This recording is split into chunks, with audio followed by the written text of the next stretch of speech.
Growing up, I don't really remember my young childhood, going back to like when I was, 3 years old, moving to the United States, coming from Jamaica. But growing up in like Los Altos and Mountain View area, when we grew up, kind of a country family. We had trucks, we went hunting as kids, and when I say kids, I'm talking like 6 years old, we were out there and father's trying to teach us how to shoot. But my sister, I have an older sister and an older brother, and they're 4 years older than I am. She was brought into all that stuff, Outlaws, the Lynyrd Skynyrd's, those kind of bands. But I think the guitar playing came into play somewhere around 4th grade. My parents bought me one. I took lessons next door.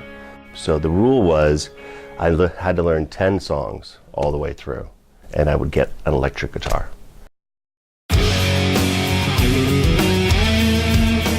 Biggest guitar influences, I'd have to, that's huge, because I like all music, and it probably would start with Gary Moore.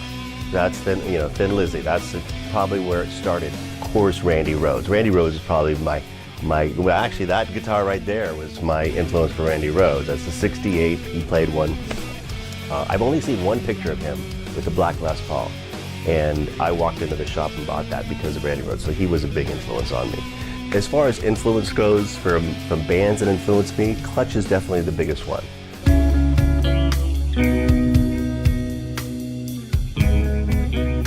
When I'm writing with ZED, and I tend to constantly be writing, I'm kind of stuck in this thing that I love so much, and it's a cross between blues, funk, and heavy metal, which kind of sums up ZED in a way.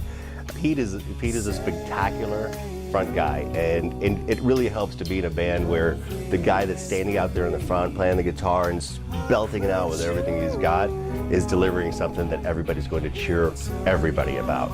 The tone from Mark is like no other bass I've ever heard. I clearly remember when we were down in LA, we were playing the Whiskey A Go-Go one time, doing a sound check, and the guy crashed running the sound. There were probably 6 bands played that night, and Mark hit 2 notes, and the sound guy Crash gets on his mic and says, "Okay, attention everybody, that is what a bass is supposed to sound like." So that helps me. Drummer Rich, his style stays in that funk pattern, which I love, and because he does that, very Rage Against the Machine, hard-hitting punk, funk, and now kind of maybe I'm influencing him to do more of the shuffle beat stuff. It's a lot of fun to just have that dynamic. When we try to write, it's hard. When we allow it to just kind of come out, and we're obviously, if you heard the music, we're a heavy riff band.